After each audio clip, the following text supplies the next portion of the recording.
Sugar daddy নিয়ে কথা বলো অন্তত তনি আপুর মুখে মানায় না, ঠিক আছে?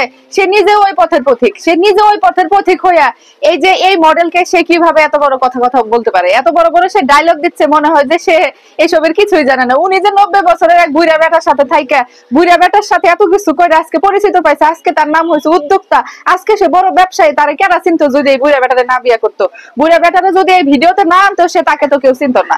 তার মুখে অন্তত এত বড় বড় ডায়লগ মানায় না। সে বলতেছে যে এরকম রিদিকা নাকি টাকার জন্য তানভীর কাছে, সানভীর কাছে, মানে কি এটা কি তানভীর আনভীর সানভীরের কাছে টাকার জন্য গেছে, সেও টাকার জন্য গেছে, আর তুমি কি করছো? হ্যাঁ, তাকে বলতেছো সে সুগার ড্যাডি পালে, তুমি কি করছো সেটা তো বুঝলে কি হাস্যকর। মানে নিজের গায়ে কোনো কাপড় নাই, আরেকজনকে বলে তুমি মাথায় কাপড় দাও, এরকম একটা অবস্থা হয়েছে। অন্তত তনির মুখে রিদিকা নিয়ে কথা বলা মানায় না। তনি আবার বড় গর্ব করে বলতেছে যে রিদিকাকে নাকি সে চাকরি দিবে, কাজ দিবে।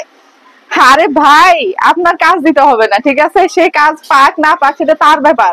ওই যে বললাম যে আপনার নিজের গায়ে কাপড় নাই, আপনি আরেকজনকে বলেন মাথায় কাপড় দাও, মাথায় ঘুমটা দাও, এগুলো বাদ দেন, বুঝছেন? আর রিদিকাকে বলবো এটা যে লোভী সেটা তো সবাই বুঝতেছে, উনি যে টাকার জন্য ওনার সাথে সম্পর্ক করছে সেটা বুঝতেছে। এখন কোনোভাবে সে প্রেগনেন্ট হয়ে গেছে, কোনোভাবে না, সে হয়তো ইচ্ছা করে গাড়ি বাড়ির মালিক হওয়ার জন্য সে হয়তো এই কাজটা করেছে।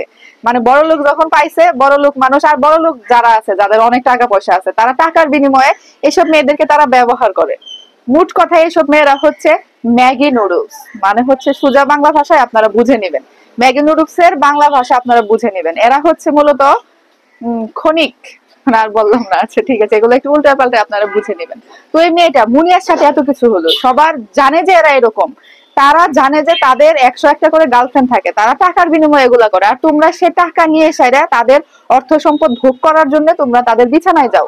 সো এখন এই মিডিয়ার সামনে এসে এত হাস্যরসে পাত্রী হওয়ার দরকার নাই।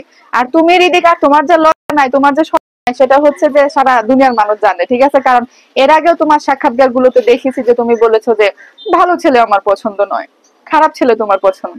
এই জন্য খারাপ ছেলের সাথে সম্পর্ক করে এত কিছু করে এখন 5 মাসের অন্তঃ 5 মাস প্লাস অন্তঃসত্ত্বা আমি এসেছি মিডিয়ার সামনে, আমাকে বিয়ে করবে কথা দিয়েছিল। এসব মানুষেরা কাউকে বিয়ে করে না, তাদের যারা যারা বউ থাকে তাদের বউরা জানে যে তার স্বামীর এতগুলা করে গার্লফ্রেন্ড, তাদের বউরা তাদেরকে কিছু বলে না, কারণ জানে, তারা জানে যে এরকম, তাদেরকে প্রেশার দিলে দেখা যায় যে তারা দুনিয়া থেকে নাই হয়ে যায়। তো এই বউরাও জানে, বউরা এভাবে করে মাইনা নেয়, কিন্তু তোমাদের উচিত ছিল বউ বাচ্চা থাকা অবস্থায় তাদের সাথে এরকম না করা। আর টাকার জন্য যখন করছো তখন সন্তান নিতে গেছো কে? বাড়ি গাড়ি লোভে, হ্যাঁ, বাড়ি গাড়ি দিবে বলে, বুঝছো? মুনিয়ারে দেখে হয় নাই ওইরকম। মুনিয়া যে সুন্দর ছিল, আর তোমার মধ্যে তো মানে মুনিয়ার 100 ভাগের 1 ভাগও নাই। এরকম তোমার মতো মেয়েদেরকে ওরা বসুন্ধরা টিস্যু পেপার যে আছে, এই বসুন্ধরা টিস্যু পেপারের মতো ব্যবহার করে, সরি টু সে, ঠিক আছে, এভাবে বলার জন্য। কিন্তু তুমি যে প্ল্যান নিয়ে নামছো এখন মিডিয়ার সামনে আইসা, 5 মাস 6 মাস হয়ে গেছে বলে যে এখন 6 মাস হয়ে গেছে কিছু করতে পারবে না, তোমারও কিছু করতে পারবে না, যে উদ্দেশ্য আসছে দেখো সেই উদ্দেশ্য পূরণ হয় কিনা, ঠিক আছে না? তবে যাই হোক, ভালোই আমরা মজা পাচ্ছি। পাবলিক বাংলাদেশ মানে বিনোদন, বিনোদনের শেষ নাই।